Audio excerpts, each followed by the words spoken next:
purpose ge makulu g'okubeerawo okwo, okutegeera okuvira ddala gye twava mu kitabo amaanyi g'obuntu okutuusa we tutuuse munaawe osobola. Tuzze tugamba nti omuntu oteekwa okumanya omukululo gwe gugenda okuyitira. Namukwano gwange eyo Kinyoozi asala enviiri, ansalidde enviiri ndoozi emyaka 16 yekka bw'ati. Namugamba nti sente ojja kuzifuna era azifunye no. Ne mugamba nti naye ne bw'olikeera enkya n'okwata akawumbi ka ssente tosuulangawo omulimu guno mwe muli omukisa gwo ogulizimba ebirala. Omukululo gwo olina kufuba kulaba ng'ogaziya guno oguzadde emikisa emingi egikusanze wano. Ngaffe bwe tutalirekayo kusomesa ekiseera kyonna tujja kusigala tusomesa, kubanga musookenga okunoonya obwakabaka bwe n'obutuukirivu bwe, ebirala byonna biri bongerwako. Obwakabaka baali tebategeeza kusaba na kusinza, baali bategeeza kuzuula buyite bwa mwoyo gwo mu mubiri gwo, nti gwe bwe wazaalibwa ku nsi waliwo kye yalaba ekirina okubeerawo mu biro byo. Mu kifo ky'okukyaŋŋanga obutereevu yatonda ggwe, nga ggwe azze okuleeta solution eri ekizibu ekyo. Era tugamba mu lulimi olwangu olutali lwa ssettendekere makerere nti omulimu guzaalibwa oluvannyuma lw'ekizibu okusisinkana eddagala erikimalawo. The day the problem meets, or the solution meets the problem, a business is born. Oluvannyuma lw'amagezi agamalawo okusoomooza, okusisinkana okusoomooza kwagwo, bizinensi eba ezaaliddwa. Era omuntu lw'azudde kye yajja okumalawo n'okwaŋŋanga ge makulu g'obulamu bwe, that is purpose. Ne tubategeeza nti bw'omala okuzuula amakulu ago ofuna okukkiriza okutabuusibwabuusibwa era okutayuuguumizibwa. Conviction, you become a convict of your conviction.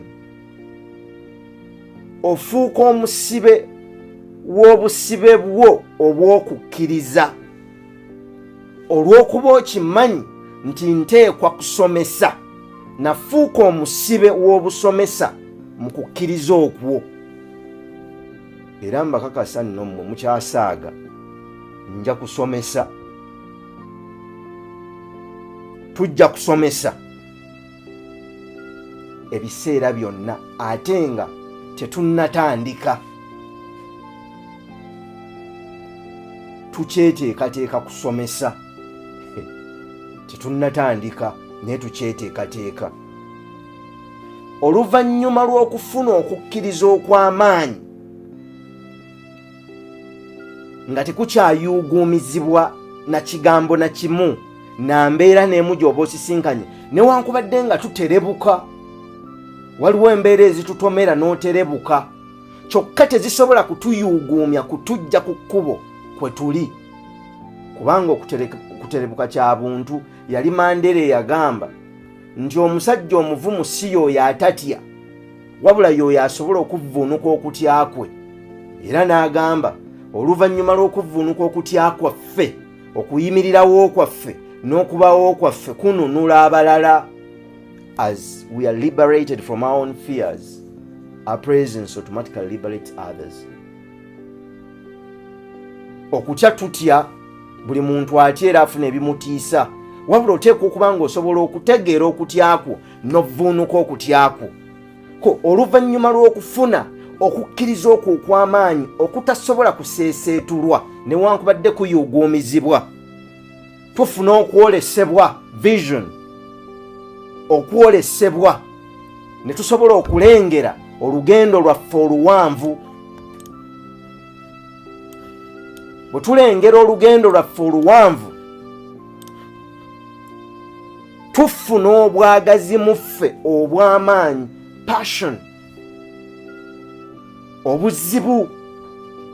Kankubuulire, tolina ky'osobola kukola n'endekayo kujja wano, tekiriiwo okujjako nga baŋambye bugambi nti Ssaabasajja Kabaka asiimye puroguramu eyo eggalwe. Osidda naye tewali ky'osobola kukola n'onnyimiriza kusomesa, kubanga twayitibwa kukola ekyo.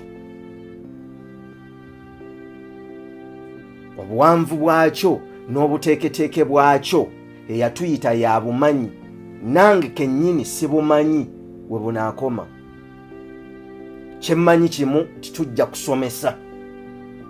Ate newankubadde nti waliwo abatalisooka kumanya na kukkiriza, olunaku lujja kukya bye tusomesa baddemu babitegeere. Ate n'abataabikkiriza olunaku lujja kukya baddeyo emabega gye twatandikira babiyitemu balyoke batusange. Olunaku olwo gye luli eri buli muntu, kubanga bino si bya nsi, bya bwa mwoyo. Ate lyekkubo lyokka omuntu mwayita okuzimba omukululo. Zino ssente mu nsi abantu bazifuna, naye bw'omala okuzifuna kyekiddako. Obulamu bwo buteekwa okuba nga bwa makulu eri ensi n'abantu abakwetoolodde. Tebatuyitangako wano ffe kusanyuka na kwegaggasa. Twayitibwa ku nsi kugassa nsi. Ensi bw'erisiima etuddiza ebyo ebiyinza okuba eby'omubiri. Ensi etuwa bya mubiri, naye Katonda okuyita mu butonzi bwe atuwa bya mwoyo. Bw'ofuna obwagazi obutaseeseetuka, passion, mwe muva kye tuyita inspiration.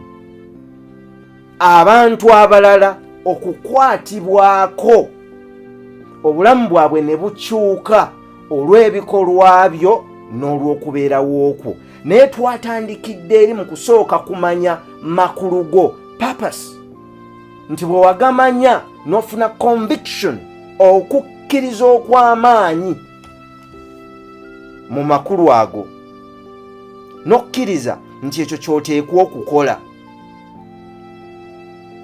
Bwe wakkiriza nti ekyo ky'oteekwa okukola n'otandika okutambula.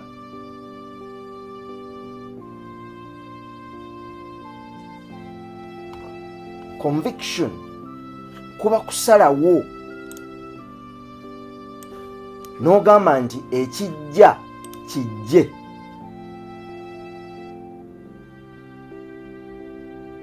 Kikijja kijje. Bwe buba obulamuzi bwo n'ogamba nsazeewo okutambula luvannyuma lw'okusalawo mu ggwe wafuna okwolesebwa. Okwolesebwa tosobola kukufuna nga totaddeeyo kigere kisooka. Wafuna okwolesebwa kye tuyita vision, n'ofuna obwagazi mu ggwe, passion. Obwagazi obwo bwe bwasikiriza abantu abalala okugoberera ekyo ky'ozze okola, kye baasooka mu masooka nga tebaakitegeera, naye bwe bazze bakulaba ng'okiddiŋŋana emirundi n'emirundi, ne batandika okugamba nti ayinza okuba alina ensonga tuwulirize. Oluvannyuma ne kitandika okubakwata. Bwe kibakutte nabo ne bagenda baseeseetuke batambule, kye tuyita inspiration.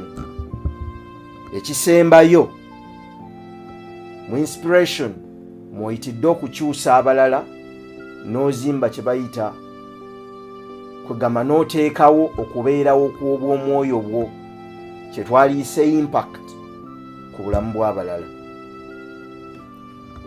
Njagala okuyita wano ku 88:8 okubategeeza mwenna abawulira. Obulamu bulina amakulu mangi okusinga ensimbi z'olina n'ebyobugagga by'olina. obulamu bwo tobulina kugasa ggwe, wabuweebwa okugasa nze n'abalala. Bw'oba oyagala obugagga, omanyi oba okubeera ne ssente, okola ebikugasa. Ne bw'oba oyagala okusukkulumizibwa mu nsi, kubanga ekigambo kusukkuluma kitegeeza mubeera bangi nga mwenkana. Banno ne bakizuula nti oteekeddwa kuba waggulu waabwe, bo kennyini ne bakukwata ne bakuteeka waggulu waabwe. Obusukkulumu si ggwe abwetuusaako, bantu balala be babukutuusaako ne bakukkiriza okubeera waggulu waabwe, ng'ekigendererwa si kubeegaggasizaako, wabula ng'ekigendererwa kulengera, naye ng'olengera ku lwabwe osobole okubategeeza ebifo eyo waggulu by'olengedde, obibaddize ate otandika okusikayo abalala. Ge makulu ga puroguramu eno, manya ky'oli, manya omulimu gwo. Tutunuulira ebintu ebibumba omuntu awangudde ajjudde. Ku University ekisubi bakiyitanga holistic approach. Holistic approach. Endaba etunuulira ebintu byonna awamu ebibumba ekintu ekyo ekituukiridde. Ng'abaana b'omulembe guno temunnabasomesa kuteeka maanyi ku kufuna ssente. Bateekwa okumanya afunye ssente abeera n'ambala ki, values ki z'aba nazo, obuntu bwe bufaanana butya. Ekikulu si ssente, ekikulu kugasa mu nsi. N'oba ng'olina amakulu, ng'okubaawo okwo kugasa abakwetoolodde era kuleetawo enkyukakyuka mu bulamu bw'abo abakuliraanye. Tujja kusigala tukiyimba nga tukiddiŋŋana. Njagala okubeebaza ennyo okuwaayo ekiseera ate n'okutugumiikiriza ebiseera bye tutabaawo. Njagala okwebaza muganda wange yasimbijje nti n'ekiseera kye tutabaddeewo mbadde temusobola kuzuula nti tetuliiwo. Abadde akola ekyo kyateekwa okukola, ssebo tweyanziza nnyo. Njagala okwebaza muganda wange Nsimbi nno ndi naye mu studio era yakomyewo ku luno n'obumalirivu obw'amaanyi. Njagala okwebaza Dr. Lutwama George olw'okukkiriza okuyimirira ne mwami Nsimbi bino bisobole okukola. Tetulina kye tusobola kukola, naye nga nange bwenkeera wano nga sisabye mpeera, naawe bwenkusaba osigale ng'otambula ng'okkiririza mu kwolesebwa okwo kwe wafuna. Era nkigamba n'Ensimbi ono. Nsimbi ono ajja mu studios zino n'akwata obubaka buno n'abubateera ku mutimbagano. Mugende musome, mwebulirire ku bigambo bino n'abaana bammwe, musobole okutaasa ensi empya mugiruŋŋami. Mwebale okuweerera abaana n'okubasomesa. Aweerera si y'oyo alina, wabula y'oyo amaliridde era ng'alina okwagala mu kyo. Kyokka okubaweerera mu masomero ne basoma abazungu bye baatuwa kikulu mu nsi mwe tuli, naye tekimala. Eri bafunayo obuyigirize balina kubujja mu mmwe mu bigambo nga bino, mu kusomesanga kuno gye bajja obuyigirize obunaayamba okusitula obuyivu bwabwe bugase ensi n'abantu abalala.